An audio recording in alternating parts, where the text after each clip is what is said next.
O Livro dos Médiuns. Segunda parte. Capítulo 31.3. Dissertações Espíritas.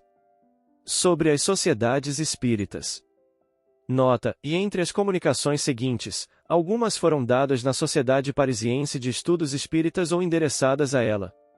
Outras, transmitidas por diversos médiuns, contêm conselhos gerais sobre os grupos, sua organização e as dificuldades que podem enfrentar. Por que não iniciais as vossas sessões por uma invocação geral, uma espécie de prece, que pudesse dispor-vos à concentração? Porque é bom saberdes que sem recolhimento só tereis comunicações levianas, os espíritos bons só comparecem onde são chamados com fervor e sinceridade. Eis o que ainda não se compreendeu devidamente. Compete a vós, portanto, dar o exemplo, a vós que se o quiserdes, podereis tornar-vos uma das colunas do novo edifício. Observamos os vossos trabalhos com satisfação e vos ajudamos, mas com a condição de também nos ajudardes, mostrando-vos a altura da missão que fostes chamados a cumprir. Formai um feixe e sereis fortes. Os espíritos maus não prevalecerão contra vós. Deus ama os simples de espírito, o que não quer dizer os tolos, mas os que sabem renunciar a si mesmos e procurá-lo sem orgulho. Podeis tornar-vos um farol para a humanidade. Aprendei a distinguir o joio do trigo. Semeai apenas o trigo e evitai espalhar o joio, porque este impedirá que o trigo germine e sereis responsáveis por todo o mal que decorrer disso. Assim, sereis responsáveis pelas doutrinas errôneas que divulgardes. Lembrai-vos de que um dia o mundo pode voltar os olhos sobre vós. Esforçai-vos para que nada possa empanar o brilho das boas coisas que sairão do vosso esforço. É por isso que vos recomendamos pedir a Deus que vos assista. Santo Agostinho. Solicitado a ditar uma fórmula de invocação geral, Santo Agostinho respondeu: sabeis que não existe nenhuma fórmula absoluta. Deus é bastante grande para dar mais importância às palavras do que ao pensamento. Não acrediteis que seja suficiente pronunciar algumas palavras para afastar os espíritos maus. Guardai-vos, sobretudo, de usar uma dessas fórmulas banais que são recitadas por desencargo de consciência. Sua eficácia está na sinceridade do sentimento e na unanimidade da intenção, pois aqueles que não se associarem de coração não serão beneficiados nem poderão beneficiar os outros. Escrevei-a, vós mesmos, e submetei-a, se o quiserdes, a mim que eu vos ajudarei. Nota: e a fórmula seguinte de invocação geral foi redigida com o concurso do Espírito, que a completou em vários pontos. Suplicamos a Deus Todo-Poderoso que nos envie os espíritos bons para nos assistirem, que afaste de nós os que pudessem nos induzir em erro. Dai-nos a luz necessária para distinguir a verdade da impostura. Afastai também os espíritos malfazejos que pudessem lançar a desunião em nosso meio, suscitando a inveja, o orgulho e o ciúme. Se alguns tentarem entrar em nosso recinto, em nome de Deus, determinamos que se retirem. Espíritos bons que presidis os nossos trabalhos, vinde instruir-nos e tornar-nos dóceis aos vossos conselhos. Fazei que todo sentimento pessoal desapareça entre nós, ante o pensamento do bem geral. Pedimos especialmente a nosso protetor particular dar-nos hoje o seu concurso. Meus amigos, deixai-me vos dar um conselho, porque estáis marchando sobre um terreno novo e, se seguirdes o caminho que vos indicamos, não vos perdereis. Disseram-vos uma verdade que desejamos lembrar, que o Espiritismo é uma moral e não deve sair dos limites da filosofia, se não quiser cair no campo da curiosidade. Deixai de lado as questões científicas. A missão dos espíritos não é a de resolvê-las, poupando-vos o trabalho das pesquisas. Tratai antes de vos melhorardes, pois é assim que realmente avançareis. São Luís. Zombaram das mesas girantes, mas jamais zombarão da filosofia, da sabedoria e da caridade que brilham nas comunicações sérias. Foram elas o vestíbulo da ciência. Ao passar por elas, devemos deixar os preconceitos como se deixa uma capa. Eu vos pediria demasiado para fazer de vossas reuniões um centro de trabalho sério. Que se façam demonstrações físicas onde quiserem, que por aí se observe, que por aí se ouça, mas que entre vós se compreenda e se ame. O que julgais ser aos olhos dos espíritos superiores, quando fazeis girar ou levantar-se uma mesa? Simples colegiais. O sábio passaria seu tempo a repetir o ABC da ciência. Entretanto, ao ver-vos interessados nas comunicações sérias, eles vos consideram como homens sérios em busca da verdade. São Luís. Perguntamos a São Luís se, com isso, ele queria condenar as manifestações físicas e ele respondeu, e eu não poderia condenar as manifestações, desde que, se elas ocorrem é com a permissão de Deus e com uma finalidade útil. Ao dizer que elas representaram o vestíbulo da ciência, assinalei seu verdadeiro lugar e a sua utilidade. Não censuro senão os que a produzem por divertimento e curiosidade, sem delas tirar o ensinamento consequente. Elas estão para a filosofia espírita como a gramática para a literatura. Aquele que chegou a determinado grau numa ciência não perde mais tempo em reestudar suas partes elementares. Meus amigos e crentes fiéis, sou sempre feliz de poder vos guiar na senda do bem. É uma doce missão que Deus me concede e à qual me dedico, porque ser útil já é em si mesmo uma recompensa. Que o espírito de caridade vos una, tanto a caridade que dá como a que ama. Sede pacientes com as injúrias dos vossos detratores, sede firmes no bem e humildes perante Deus. O que eleva é somente a humildade, se ela é a única grandeza que Deus reconhece. Somente assim os espíritos bons vos atenderão, do contrário os do mal se apoderarão de vossa alma. Bendizei o nome do Criador e vos engrandecereis aos olhos dos homens, ao mesmo tempo em que aos de Deus. São Luís. A união faz a força. Uni-vos para serdes fortes. O Espiritismo germinou, lançou raízes profundas e vai estender sobre a terra a sua ramagem benfazeja. É necessário que vos torneis invulneráveis aos dardos envenenados da calúnia e da negra falange dos espíritos ignorantes, egoístas e hipócritas. Para chegar a isso, uma indulgência e uma benevolência recíprocas devem presidir as vossas relações, vossos defeitos devem passar despercebidos e vossas qualidades, somente elas, devem ser observadas. A chama da amizade pura deve unir, iluminar e aquecer os vossos corações. Assim podereis resistir aos ataques impotentes do mal, como o rochedo inabalável resiste às vagas furiosas. São Vicente de Paulo. Meus amigos, quereis formar um grupo espírita e eu vos aprovo, pois os espíritos não podem ver com satisfação os médiuns que se conservam isolados. Deus não lhes concedeu essa faculdade sublime para eles somente, mas para o benefício geral. Na relação com os outros eles têm 1000 ocasiões de se esclarecer quanto ao mérito das comunicações que recebem, enquanto que sozinhos estão mais sujeitos ao domínio dos espíritos mentirosos, encantados de verem o médium sem controle. Eis o que vos deixo e, se não estiverdes dominados pelo orgulho, compreendereis e aproveitareis. Eis agora para os outros. Sabeis realmente o que é uma reunião espírita? Não, porque no vosso zelo pensais que o melhor a fazer é reunir o maior número de pessoas, a fim de as convencer. Desenganai-vos disso. Quanto menos pessoas, mais obtereis. É, sobretudo, pela ascendência moral que encaminhareis os incrédulos, muito mais que pelos fenômenos.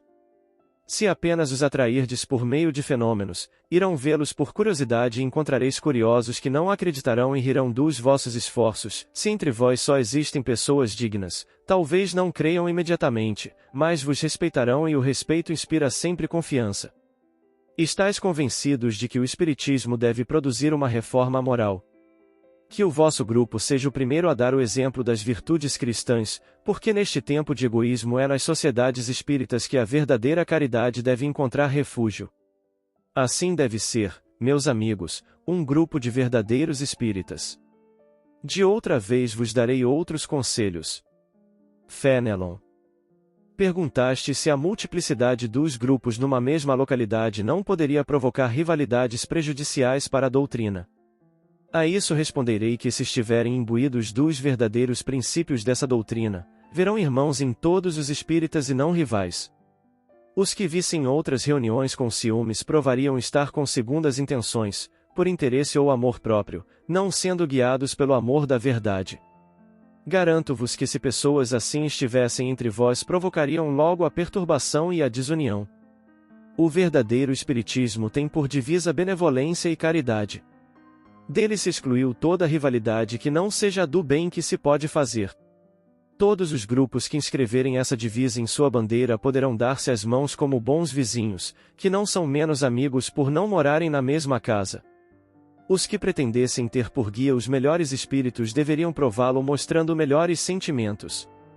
Que haja luta, pois, entre eles, mas uma luta de grandeza de alma, de abnegação, de bondade e humildade.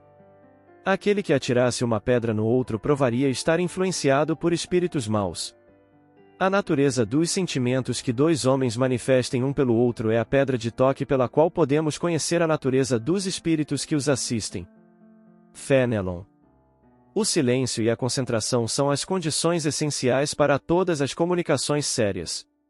Jamais obtereis essas comunicações quando a atração para as vossas reuniões for apenas curiosidade. Fazei, pois, que os curiosos vão se divertir em outro lugar, porque a sua distração seria a causa de perturbações. Não deveis tolerar nenhuma conversação quando os espíritos estão sendo interpelados. Às vezes aparecem comunicações que exigem réplicas sérias de vossa parte e respostas não menos graves dos espíritos evocados, que se sentem, notai bem, aborrecidos com os cochichos de certos assistentes. Daí nada se obter de maneira completa nem realmente séria. O médium que escreve experimenta, ele também, distrações bastante nocivas ao seu trabalho, São Luís. Falarei da necessidade de observardes a maior regularidade na realização das vossas sessões, evitando toda a confusão e divergência de ideias. A divergência favorece a intromissão dos maus espíritos em lugar dos bons, e quando isso acontece quase sempre são eles que respondem às perguntas formuladas. De outra parte, numa reunião composta de elementos diversos e desconhecidos entre si, como se poderiam evitar as ideias contraditórias, a distração ou, pior ainda, uma vaga e brincalhona indiferença? Esse meio, eu o desejaria encontrar, eficiente e seguro. Talvez se encontre na concentração dos fluidos em torno dos médiuns. Eles somente, mas, sobretudo, os que são estimados, retêm os espíritos bons na reunião, mas a sua influência consegue apenas dissipar a perturbação dos espíritos levianos. O trabalho de exame das comunicações é excelente. Nunca seria demais aprofundar o estudo das perguntas e principalmente das respostas. O erro é fácil mesmo para os espíritos animados das melhores intenções. A lentidão da escrita, durante a qual o espírito se desvia do assunto, que se esgota tão logo o concebeu, a instabilidade e a indiferença por certas formas convencionais, todas essas razões e muitas outras vos tornam um dever só confiar de maneira limitada, e sempre sujeita ao exame, mesmo quando se trate das comunicações autênticas, Jorge, espírito familiar. Com que fim, na maioria das vezes, pedis comunicações dos espíritos?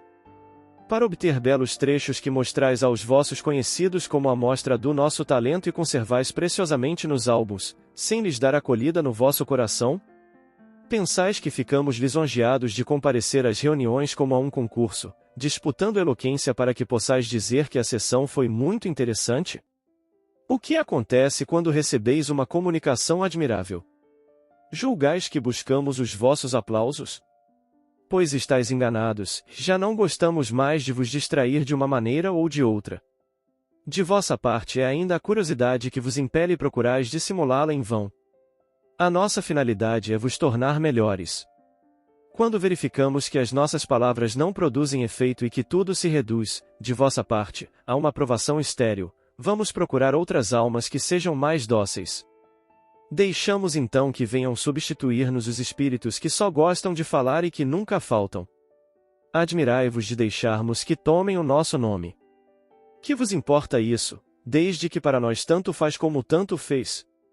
Sabei, entretanto, que não permitiríamos isso com aqueles que realmente nos interessam, quer dizer, aqueles que não nos fazem perder tempo.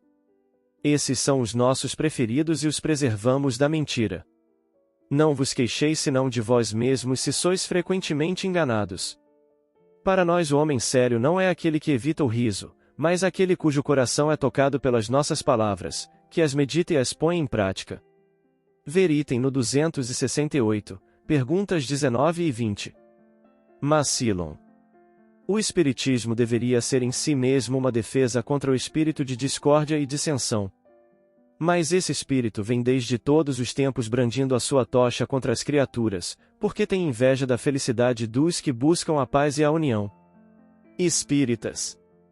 Ele pode penetrar nas vossas assembleias e não duvideis que pode semear nelas a inimizade, mas será impotente contra aqueles que forem animados pela verdadeira caridade. Ponde-vos, portanto, em guarda e vigiais sem cessar a porta de vosso coração, bem como as das vossas reuniões, para não deixar o inimigo entrar. Se vossos esforços forem impotentes para os que vos rodeiam, dependerá sempre de vós não lhes permitir o acesso em vossa alma.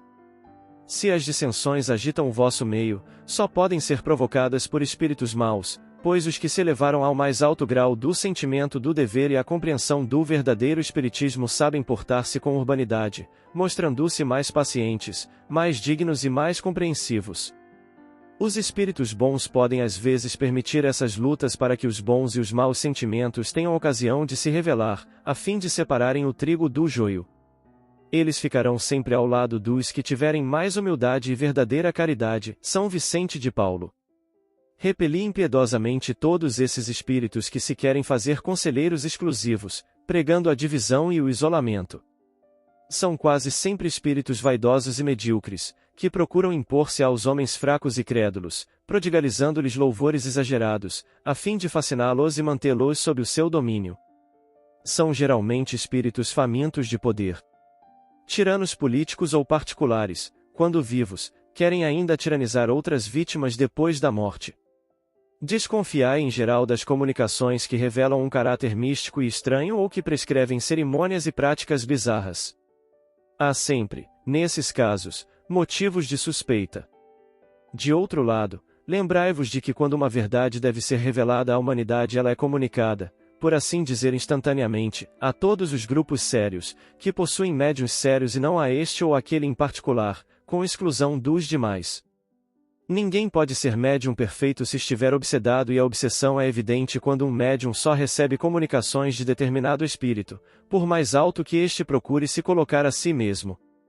Em consequência, todo médium, todo grupo que se acredita privilegiado por comunicações que só ele pode receber, e que, por outro lado, estão submetidos a práticas de natureza supersticiosa, encontram-se inegavelmente sob uma obsessão bem caracterizada, sobretudo quando o espírito dominador se vangloria de um nome que todos, espíritos encarnados, devem honrar e respeitar e não deixar que o profanem a qualquer propósito. É incontestável que, submetendo ao crivo da razão e da lógica todas as informações e comunicações dos espíritos, será fácil repelir o absurdo e o erro. Um médium pode estar fascinado, um grupo enganado, mas o controle severo de outros grupos, o conhecimento adquirido e a alta autoridade moral dos dirigentes, nas comunicações dos principais médiuns que recebem, com lógica e autenticidade reconhecidas, de espíritos esclarecidos, farão rapidamente justiça a esses ditadores mentirosos e astuciosos, provenientes de uma turba de espíritos mentirosos e malévolos. Erasto, discípulo de São Paulo. Nota, e um dos caracteres distintivos desses espíritos que querem impor-se, fazendo aceitar suas ideias bizarras e sistemáticas é a pretensão, como se fossem eles os únicos a saberem, a ter razão contra todo mundo. Sua tática é a de evitar a discussão. Quando se vêem combatidos de maneira vitoriosa pelos argumentos irresistíveis da lógica, recusam-se desdenhosamente a responder e determinam aos seus médiuns que se afastem dos centros onde suas ideias não são aceitas. Esse isolamento é o que há de mais fatal para os médiuns, porque sofrem sem defesa o jugo desses espíritos obsessores, que os levam como cegos, frequentemente, pelos caminhos mais perigosos. Os falsos profetas não existem apenas entre os encarnados. Encontram-se também, em número muito grande, entre os espíritos orgulhosos que, sob as falsas aparências de amor e caridade, semeiam a desunião e retardam a obra de emancipação da humanidade, ao lançarem entre as criaturas seus sistemas absurdos, que fazem os médios aceitar. Para melhor fascinar os que eles querem enganar, para dar mais peso às suas teorias, eles se enfeitam, sem escrúpulos de nomes que os homens pronunciam com respeito, como os de santos justamente venerados, os nomes de Jesus, de Maria e do próprio Deus. São eles que semeiam os fermentos da discórdia entre os grupos, que os impelem a isolar-se uns dos outros e a se olharem enciumados. Bastaria isso para os desmascarar, pois, agindo assim, eles mesmos dão o mais formal desmentido ao que dizem ser. Cegos, portanto, são os homens que se deixam apanhar em armadilha tão grosseira. Mas há muitos outros meios de os reconhecer. Os espíritos da ordem a que eles dizem pertencer devem ser não só muito bons, mas também eminentemente lógicos e racionais. Pois bem, passai os seus sistemas pela peneira da razão e do bom senso e vereis o que deles restará. Concordai, pois, comigo, que toda vez que um espírito indica, como remédio para os males da humanidade, ou como meio de se atingir a sua transformação, medidas utópicas e impraticáveis, pueris e ridículas, quando formula sistemas contraditórios como as mais vulgares noções da ciência, não pode ser mais do que um espírito ignorante e mentiroso.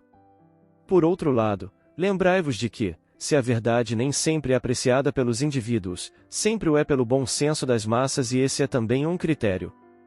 Se dois princípios se contradizem, tereis a medida de seu valor intrínseco vendo qual deles encontrará mais ressonância e simpatia. Seria lógico, com efeito, admitir que uma doutrina, cujo número de partidários esteja diminuindo, fosse mais verdadeira que a outra, cujo número aumenta. Deus, querendo que a verdade atinja a todos, não a confina num círculo restrito, e faz que ela apareça em diferentes pontos, a fim de que por toda parte a luz brilhe ao lado das trevas. Erasto. Nota: a melhor garantia de que um princípio é a expressão da verdade está no fato de ser ensinado por vários espíritos, através de médiuns estranhos uns aos outros, em diferentes lugares e além disso confirmado pela razão e sancionado pela adesão do maior número. Só a verdade pode dar raízes a uma doutrina. Um sistema errôneo pode muito bem conseguir alguns adeptos, mas como lhe falta a primeira condição de vitalidade terá apenas uma existência efêmera. Eis porque não há motivo para inquietações, que ele se mata pelos próprios erros e cairá inevitavelmente diante da poderosa arma da lógica.